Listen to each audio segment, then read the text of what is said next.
June the 8th.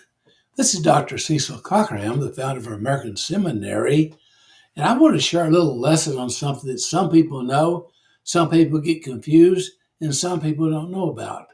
It's called faith. The faith in Jesus versus the faith of Jesus. Well, that may seem like a little small, trite thing to talk about in or the word of, but really it's not trivial at all. It's quite profound when you understand the difference.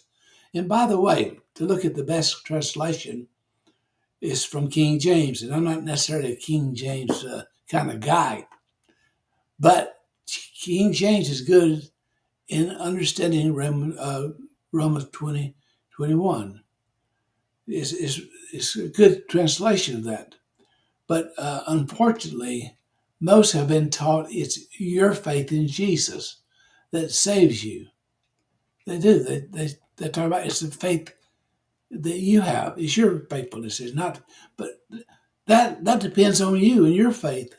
And that can be a problem sometimes because your faith may be up one day and down the next.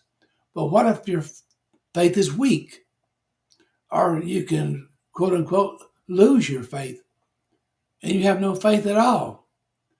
But see, the faith in Jesus would indicate you are in trouble and possibly you're bound for hell, if you believe in hell, that is, because it's all up to you. But the faith of Jesus indicates it's his faith or his faithfulness that saves you. Now that makes a big difference. That's a big, big difference. His love, his faithfulness is inexhaustible. It's inexhaustible. It never ends. So even if I falter or I have no faith, his faith is what matters. It's all on him. Isn't that wonderful? He's taking full responsibility. And this is shown in Romans 3:21-22. Romans 3:21-22, where it says righteousness is not tied to the law. What does that mean? It's tied to your faith, your behavior, your obedience anymore. But it's tied to Jesus' faith in you. And it's realized when you believe what he's already done. Listen, when it's already done, it's a past tense verb. I use a word oftentimes, if you follow me at all. It's a Greek word called lambano. It's one of my favorite words nowadays. Lambano, lambano. Lambano means it belongs to you. You already possess it.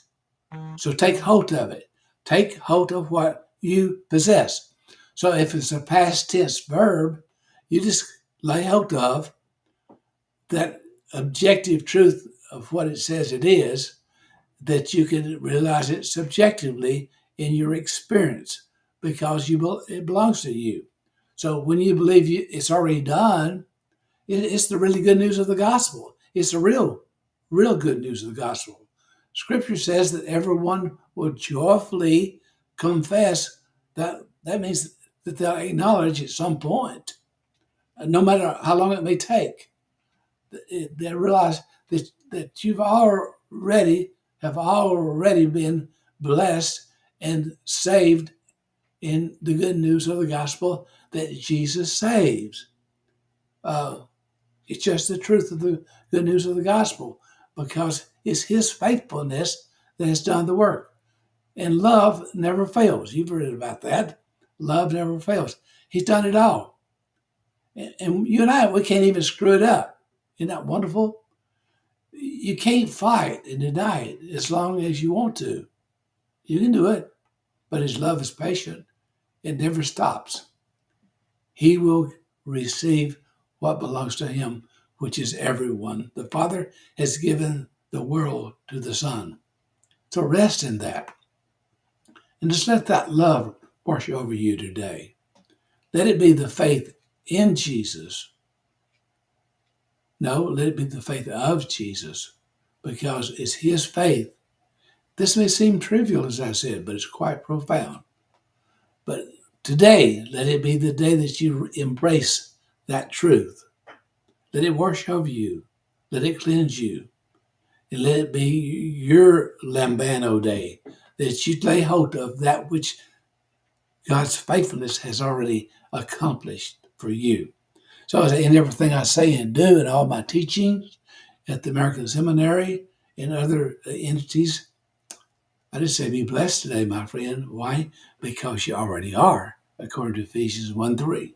You have already been blessed in the heavenlies with all spiritual blessings. Bye-bye now.